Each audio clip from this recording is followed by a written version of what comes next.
My sister's pregnant, and the baby has a diagnosed condition called bird head syndrome.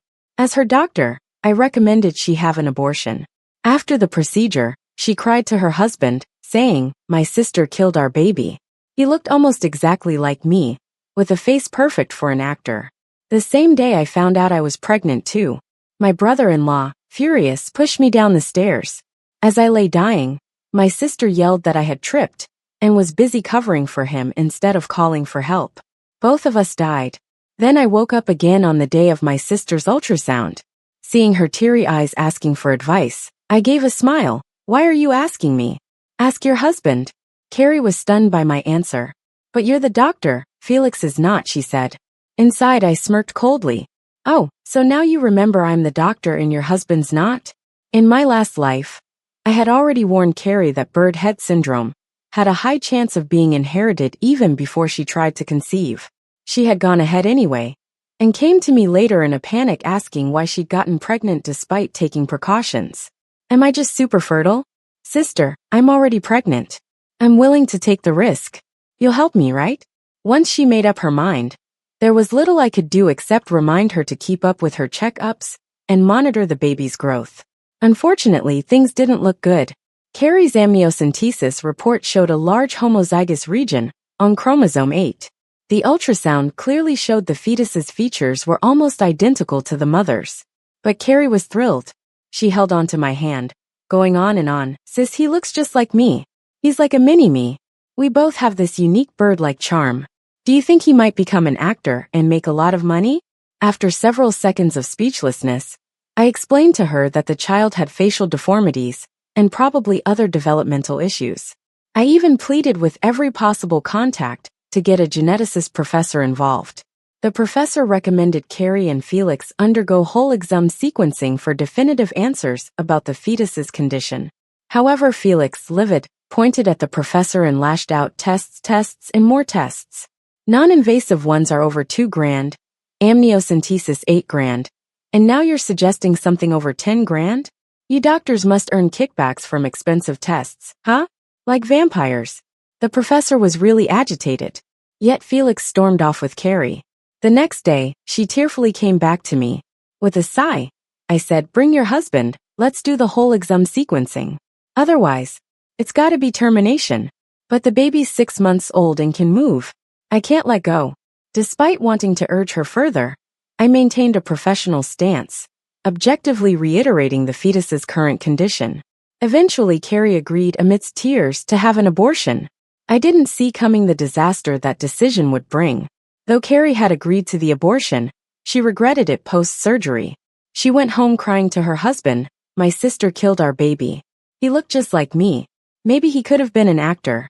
Felix couldn't contain himself.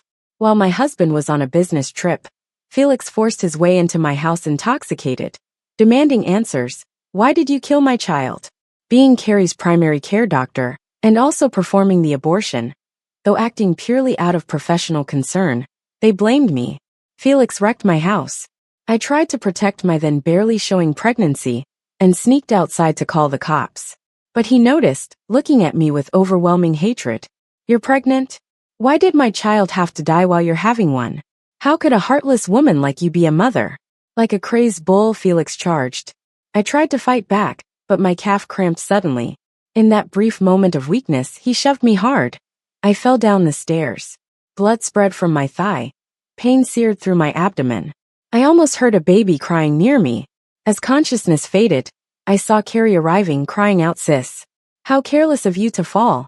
At the brink of life and death, her first priority wasn't saving me, but giving Felix an alibi. With life slipping away, my last thought was, if I had another chance, I'd steer clear of their mess. They do what they want but leave me out of it. Unbelievably, fate gave me that chance. Now, history seems to repeat itself, but when Carrie discussed things with Felix after getting the ultrasound, he again made that brainless statement. "Back in my mom's time, no one got ultrasound, but we turned out fine. How can they predict anything from scans? I bet those machines damaged the baby." My neighbor said hospitals exaggerate conditions to make you spend on expensive tests. Don't trust them. Told this by my mother, I nearly burst out laughing. Carrie used to boast about Felix being a college graduate, trying to elevate him to my level. But who with a degree would spout such nonsense? Besides, I graduated from a top-tier university, not some sketchy community college like Felix. The next day I took the day off to avoid Carrie's follow-up visit. I later heard from a colleague that Felix accompanied her to their appointment, still managing to cause chaos. What do you mean? My wife and I are perfectly fine. Then how can our child have facial deformities, low intelligence, slow growth? Hearing Felix talk like that, Carrie got a bit upset too. The baby's just got a unique look. It's a natural actor's face. How dare you call it a facial deformity? The expert, sounding just as frustrated as I once was, tried to advise them. Even if we overlook the bird-like symptoms, your baby's other developmental indicators are delayed compared to other babies of the same age. That's already a sign of something wrong. Felix didn't seem concerned. He's just a bit small, right? We'll feed him up back home. Carrie nodded in agreement with Felix. Abnormalities in chromosome 8 can lead to intellectual issues and slow development. Some kids have speech difficulties, weak immune systems, seizures, and mood swings. The expert urged them to get a full genome test, but the more he talked, the darker Felix and Carrie's faces got. In the end, the situation turned into a heated argument, attracting security's attention. Hearing all this, I felt lucky to have avoided it beforehand. Otherwise, it would have been more than just damage to my office. After all, last time it cost me my life and someone else's. That evening, my mom invited me home for dinner. Unsurprisingly, I ran into the couple at the dinner table. The atmosphere was tense. I was quietly eating when Felix spoke up. I want Carrie to have this baby no matter what. We're not doing any more of those expensive tests. Ugly or stupid, I'll accept it. It's my bloodline. If she's afraid of hardship, once Carrie has the baby, I'll divorce her, keep the child, and make sure she doesn't burden your family. Carrie panicked, grabbing Felix's hand and looking at him lovingly. Honey, what are you saying? I'll never divorce you. Feeling a bit nauseous, I couldn't help but gag. Under their intense stares, I calmly said, sorry, pregnancy hormones. The room went silent. My mom, realizing what I implied, joyfully rushed off to bring offerings to our ancestors. It left just the three of us at the table. Molly, you're pregnant too, so you should understand how I feel, Felix subtly threatened. I don't want to hear anything more about Carrie having an abortion. Carrie then chimed in, sourly saying, yes, sis, maybe your situation will turn out worse than mine. I couldn't understand why being pregnant seemed to bother these two. Besides, who said I'd interfere again? You both are the parents, and how you handle the child is up to you. I'm the aunt, I have no say in it. Whatever makes you happy. I mean, I'm curious to see how life goes for a pretty wife, an average husband, and a baby with bird-like syndrome. 3 months later, Carrie gave birth to a boy. Though full term, he was shockingly underweight, just 2,300 grams. His face was scrunched, lacking the cuteness of other babies, even a bit scary. Felix dismissed the concerns, blaming Carrie's severe pregnancy symptoms for the baby's size. To him, ugly isn't an issue because of his father filter. Problem was, Carrie wanted to breastfeed, but had no milk, so they switched to formula. Turns out, the baby was allergic to regular formula components and required a special costly one. Carrie hadn't worked in a while because of the pregnancy. Felix worked at a repair shop earning a modest salary, half of which went to formula. Forget about extra nutrients. Carrie wanted to leave the baby with my mom, to relieve her husband's burden by returning to work. But my mom refused. Carrie, your sister is also expecting, and without any in-laws to help, I'm busy looking after her. Leaving the child with my mom means saving expenses, but giving it to her mother-in-law would require living costs. Carrie wasn't dumb, knowing what choice to make. But my mom knew her well and didn't budge. Carrie, frustrated, confronted me. Molly, you're so selfish. You can afford a nanny. Why are you taking mom? With sunken eyes, she looked worn out. I sneered, I'm paying mom a salary. $8,000 a month. After I have my baby, it goes up to 10. If you can pay more, I'm sure mom would happily help you. Carrie turned red with anger. Though she was less financially stable than me, she was adept at guilt tripping. As an older sister, isn't it your duty to help me when you see me struggle? Why discuss money? I almost laughed. Firstly, your hardship is not my doing. Secondly, I earned my money through hard work, as did my husband. That's no excuse to guilt trip me. Lastly, I recall Felix saying if things got too tough, he'd divorce and take the child. You might want to think about it while the baby's still young. If you're already overwhelmed, how will you handle the future? Her composure shattered. She hurled every insult she could think of at me, even cursing my unborn child. Molly, you're so selfish. Your child will bring you nothing but trouble. While her insults towards me didn't matter, attacking my child was crossing the line. I slapped her hard, then had security escort her out. As she left, she kept cursing, but I was unfazed. For every insult, there's retaliation.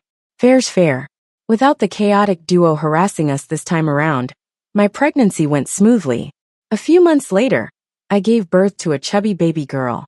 My husband was thrilled, constantly eager to boast about her online. Amidst a sea of congratulations, one comment stood out. Carrie, what's the big deal about a daughter? Can't carry on the family name. My husband, as stubborn as they come, replied directly, the Qing dynasty ended long ago. Sons and daughters are the same now.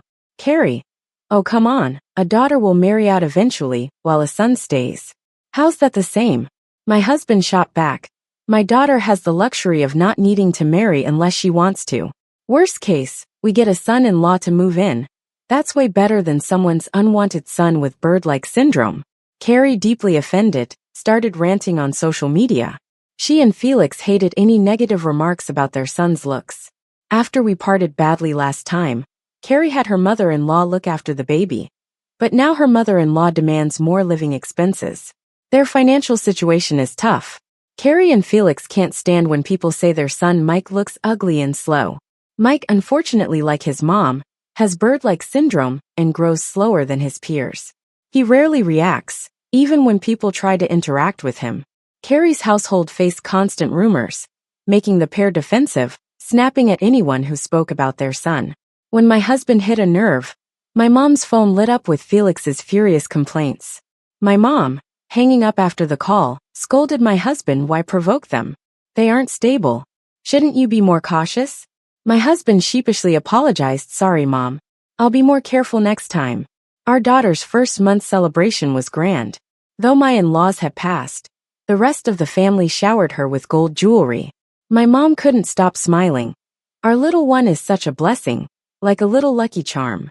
Despite the joyful moment, Carrie couldn't help but undermine it. No matter how precious, she's still just a girl. My husband snapped back, unfazed, better than a cursed son, dragging everyone down. Others will envy us, not pity us. My husband knew his way around an argument. Hearing this, Felix, who had been ignoring his wife's provocations, couldn't stay quiet. He kicked over a chair, rushing with a bottle towards my husband. Say that again, I dare you. In my own place, someone thought they could start something? I took Felix down with a swift throw, leaving him disoriented. Did they forget I'm a black belt in Taekwondo? If not for my pregnancy and a surprise leg cramp, I wouldn't have let this fool cause me problems last time. Knowing them well, they were the type to bully the weak, but cower before the strong. After a good thrashing, they were quiet, ignoring Carrie's murderous glares. Midway through the party, Carrie's mother-in-law burst in with Mike. Something's wrong with the baby. The child, bright red, was seizing with foam at his mouth. My heart dropped. It was epilepsy. With frequent fevers and occasional seizures, Mike scared his grandmother enough that she refused to care for him any longer. Carrie then turned to my mom for help, who again refused. Carrie tried finding us at my workplace, now stationed in another city, but came up empty. My husband promoted there too, and my mom moved with us. Unable to locate us, Carrie and Felix resorted to bombarding my mom with calls. My mom eventually softened and answered. Carrie cried over the phone, pleading, Mom, if you don't help, they'll drive me to death. Seeing my mom about to give in, I quickly snatched the phone. Carrie, every decision was yours. Don't put your suffering on others. Mom deserves a better life, and staying with us with steadier finances can better her health than serving you endlessly. Carrie, exasperated, replied, Molly, spare me the high and mighty talk. Aren't you also making Mom help with your child? My daughter is much easier to manage. Molly, you're so selfish. A cold-hearted doctor lacking basic ethics. Every time I pointed out her flaws, she reacted like a provoked cat. I put her on speaker for my mom to hear her tirade. This time, even my mom had enough. Carrie, how can you speak to your sister that way? Carrie, reckless in her rage, even insulted my mom, insinuating, when Molly ditches you after using you up, don't expect me to take you in. Carrie's words hurt my mom greatly. Why favor a stranger over my own daughter? Her words stunned us all into silence. Seeing she had slipped up, my mom decided to reveal everything. Turns out, my mom had rescued Carrie as a baby from being abandoned due to her bird-like syndrome. Even though she looked more normal than her son, her biological parents still left her behind. Out of compassion, my mom raised her, treating her as her own, equally with me all these years. Maybe she really did inherit the stupid and ruthless genes from her biological parents, huh? A total ungrateful brat. All these years, she only knew how to take, never to give back. So, no way I'm helping you. Raising you this long, I've done more than enough. I don't care. You picked me up, so you need to be responsible for me. Seeing Carrie still not getting it, my mom angrily hung up the phone. I held her shoulders, softly comforting her for a while, before she finally calmed down. Honestly, I always had doubts about Carrie's background. If she were my real sister, how come she has facial dysmorphia syndrome, but I don't? Plus, there's no history of this in our family. But mom always kept her lips sealed, so I never dug too deep. Turns out I was right.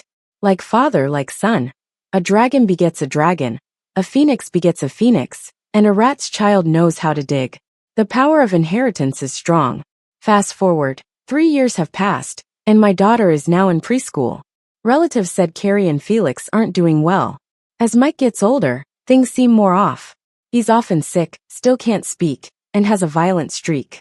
Coupled with his looks, he's been discriminated against, fueling his violent nature further. You can't leave a child like this alone. Carrie never went to work. She's always home with him. Felix bears the entire burden of supporting the family, running around like a headless chicken. Even then, they live beyond their means. Recently, Mike had a fight with another kid and pushed him hard. The kid hit his head and is still in ICU, hovering between life and death. That family has some clout and is squeezing them tight. They even sold their house to pay up, yet it wasn't enough. They threatened to take their son's life. Terrified, Carrie and Felix fled with Mike to another city overnight. After hearing this, I couldn't help but feel a sense of déjà vu, just like I anticipated. But I can't sympathize with them. In a past life, I foresaw their future and did everything to prevent Mike's birth. In the end, it not only didn't earn me their gratitude, but also cost me and my daughter our lives. This time around, they got what they wanted. The child is already here. You can't just snap your fingers and change it, can you? Let them deal with it. I never expected to bump into them the day after hearing that gossip, while at the hospital. As Carrie brushed past me with her son, I didn't recognize her at first. But she recognized me instantly. Molly, so you work here. Mike's having an episode again, and I can't get an appointment with a specialist. Aren't you a doctor here? Get me an appointment. I stared at her for a long time before I could connect her to the Carrie in my memory. Before she married Felix, Carrie wasn't pretty, but she made an effort. Loved dressing up, buying clothes, skincare. With a bit of makeup, she could pull off a solid 5 out of 10. But after marrying Felix, she stopped wearing makeup, stopped buying clothes. Always said it was for her husband's sake. Makeup's bad for the skin. Clothes are a waste of money, he'd say. As days went by, she looked more and more plain, more and more unkempt. Now she has gray hairs, wrinkles at the corners of her eyes, dull skin, and a lifeless complexion. Combined with her facial structure, the effect is dramatic. She's only 30, yet looks older than my mom. I genuinely thought some grandma was bringing her grandson in. Looking at her pleading eyes, I just asked coolly, "Where's Felix?" Carrie paused, holding her breath. "He's busy making money." I smirked. "So, every time the kid's sick, it's you bringing him in?" Silence. "Are you the one even paying for his medical bills?" Back when Carrie married Felix, they were already neck-deep in debt. Felix's dad wasn't well either, sabotaging his own health. Every year, he ends up in the hospital for liver issues. All the medical expenses fall on Felix. He'd even go into debt for them. Carrie married into that family just to help with paying off debts. She even paid for her pregnancy costs herself, likely surviving these years with her savings and the dowry from mom. Her silence gave me all the confirmation I needed. I was speechless. Being Felix seems like a real good deal. No help from parents. No problem, just have your wife take over. He could father 10 kids. And he'd still have them all born without lifting a finger for them. Carrie turned beet red, still defending Felix. You don't understand. He's not had it easy, burdened by his parents' debts. I have some savings. Helping out is normal in a marriage. Why keep score? Oh, a hopeless romantic, I see. I ignored her and tried to walk away, but she blocked my path, clearly insisting I help her get that appointment. I chuckled coldly. You want to feel what it's like to get tossed out by security? That same afternoon, her husband showed up. While I was attending to patients, Felix came in swinging a wrench straight onto my desk, scaring them away. I crossed my arms, leisurely watching his tantrum. You upset my wife. Do you know how much she cried afterward? I shot back. And you just assume it's because of me? Maybe she's crying over her miserable life and useless husband. Gut punch. Felix, in a rage, charged at me with the wrench. Knowing he wouldn't win, I give him a swift kick. Felix landed face first, teeth biting the wrench, filling his mouth with blood. Security quickly restrained him. Watching him flail around like a turtle, I couldn't help but smirk. Kinda funny, really. Let's hand him over to the police. Hearing this, Felix started barking again. Molly, what do you mean by that? What's gonna happen to your sister and your nephew if I get locked up?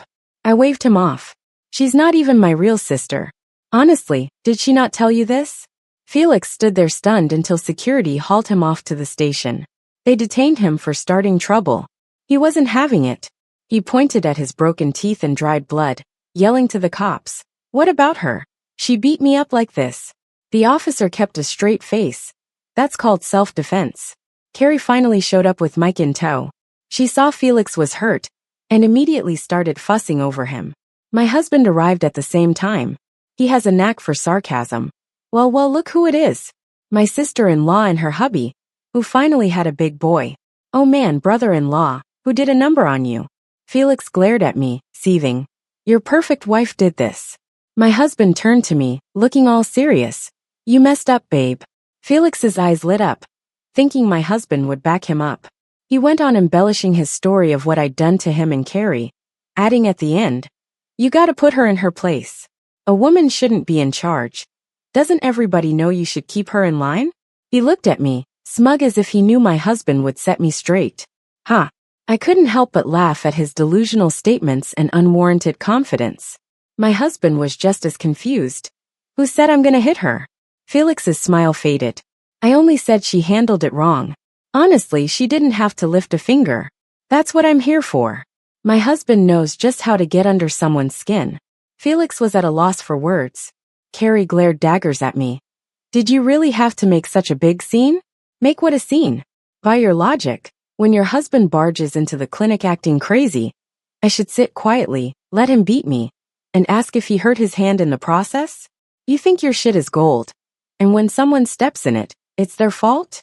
My husband chimed in. Exactly. If you know he's a lunatic, keep him leashed up so he doesn't go biting people. Rabies shots ain't fun, and I'm not putting my wife through that. Carrie's look was pure spite. Alright, Molly, if you're bringing the drama, then I'm game. You'll live to regret it. They say birds of a feather flock together. Felix and Carrie really are a match made in heaven. Seeing that I wouldn't budge, she took her sob story online. During my pregnancy, the tests showed the baby might have issues. My sister, who's a doctor, said it was nothing serious.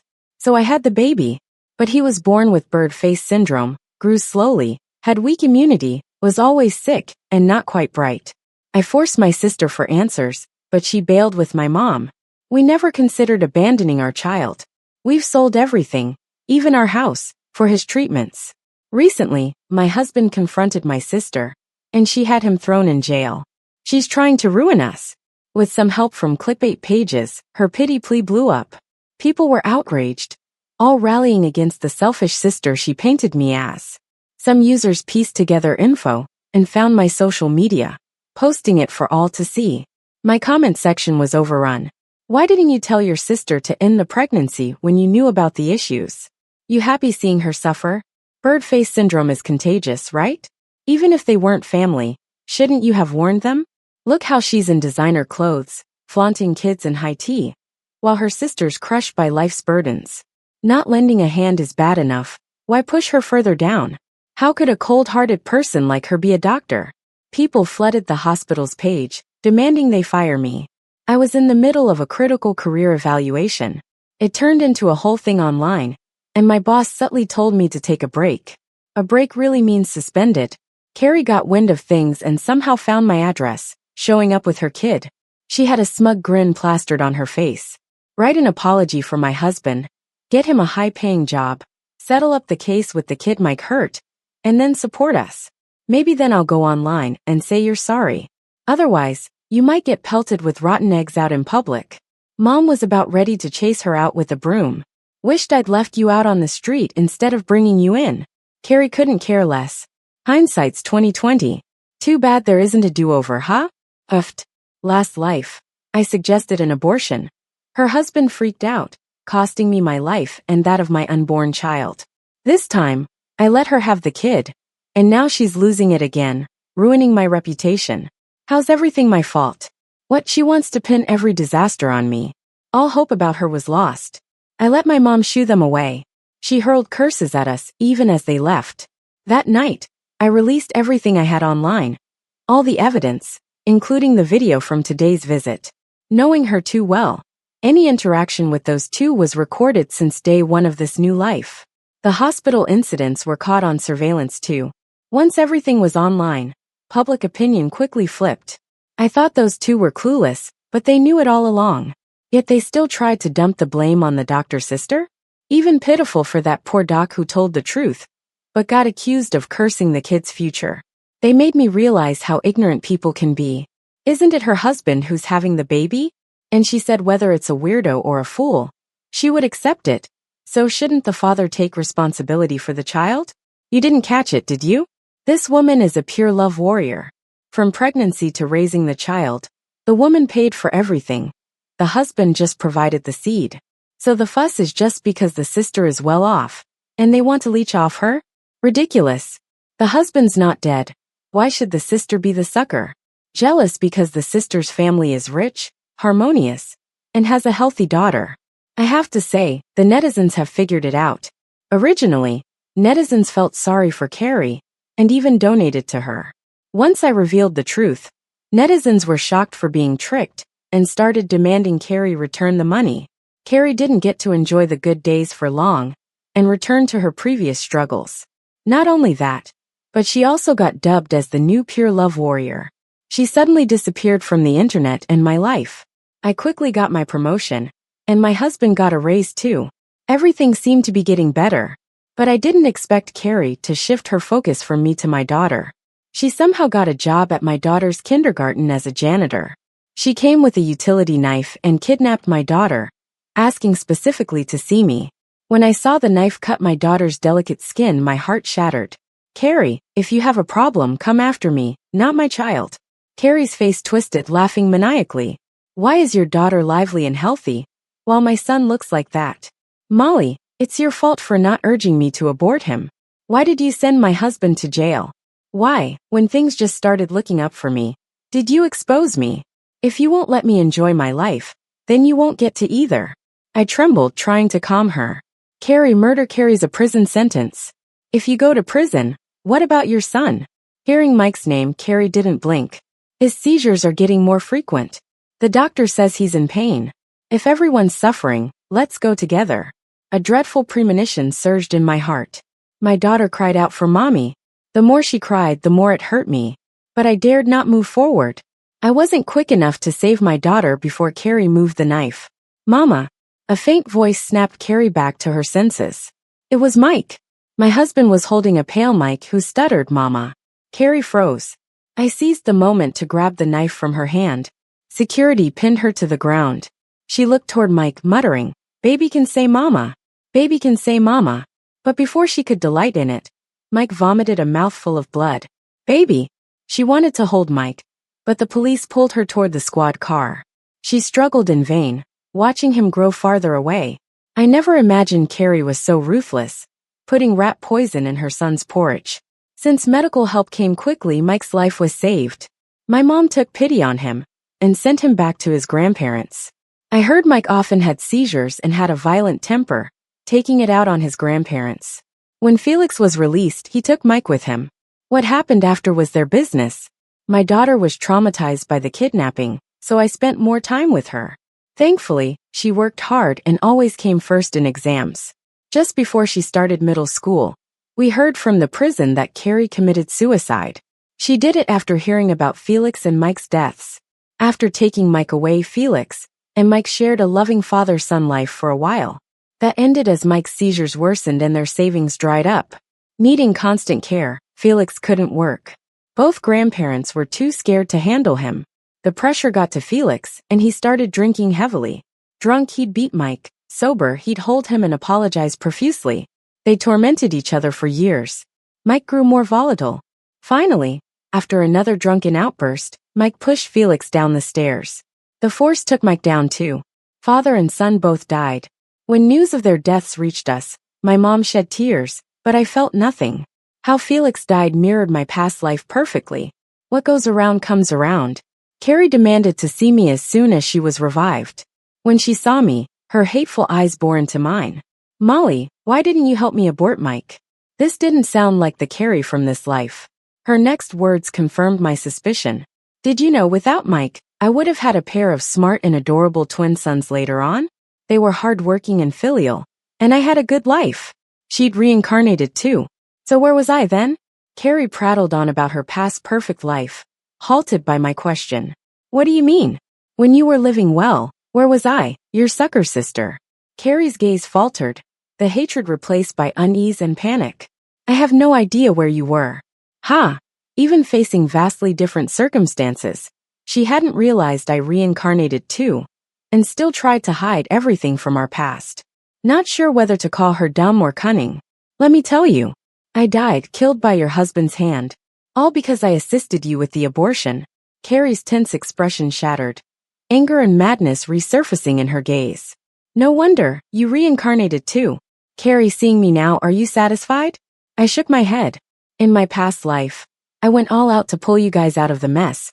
But you blamed me, causing me to end up dead with a child. In this life, I respected your choices and stayed away from all the drama. Didn't expect you'd still lead a bad life, and put all the blame on me again. People can't have it all, right? I merely let you take the path you longed for in the past life. How you live is your choice. It has nothing to do with me." As I was leaving, Carrie's voice, laughing and crying, came from behind me. She cursed at me, and then my mom, blaming my mom for not letting her die as a baby. How much better it would have been. She could have avoided a life of suffering. What a twist of fate. God allowed her to be reborn with memories from her past life, when everything was already set. Not sure if it's Carrie's opportunity, or her punishment. After all, nothing's more painful than losing something after having it. That night I had a dream. In the past life, after my death, there was no surveillance, so they couldn't find the culprit. And with Carrie, my so-called sister, testifying that I fell accidentally, Felix got off scot-free. Just like she said, she really did have a pair of talented twins, and lived a happy life. On the flip side, my husband, devastated by my death, lost his job and wandered around in a daze, eventually becoming mentally ill and homeless. One day while wandering, he met Carrie's family. She didn't recognize him, even pulled her kids away from him in disgust. He froze to death one snowy night. Carrie never thought of my mom after living well. My mom, having lost her biological daughter, and abandoned by her adoptive one, ended up lonely in her old age. Waking up, tears had already filled my eyes. I couldn't help but touch my husband's face. The warmth told me it wasn't a dream, and his snoring reminded me that I didn't live through any of it. Thank goodness. Later, I heard Carrie got out of prison but disappeared. After that incident, I enrolled my daughter in self-defense classes, and she got pretty good over the years. One day she came home from school, saying a crazy woman tried to grab her, and she handled it. Something tells me it was Carrie. Never expected her to be so stubborn. Before I could even act, my daughter came back and told me the crazy lady got picked up by a van with no plates, suspiciously driven into an alley. Looks like someone took Carrie. She's trouble. I'm not planning to save her. After graduating college, my daughter became a doctor. She uses Carrie's story to advise mothers whose fetuses have issues to make tough decisions, arguing for quality births. It's a tough field, but she's stuck with it. My husband and I took my mom traveling whenever we got the chance. One day, passing through a village, we saw a woman being beaten. My mom couldn't stand it and wanted to help. The woman seemed to know us, desperately trying to crawl toward us. But I led my mom away, not looking back. Some people aren't worth saving. Her pleas faded as we continued on our long journey, not stopping for those who don't deserve it. The end.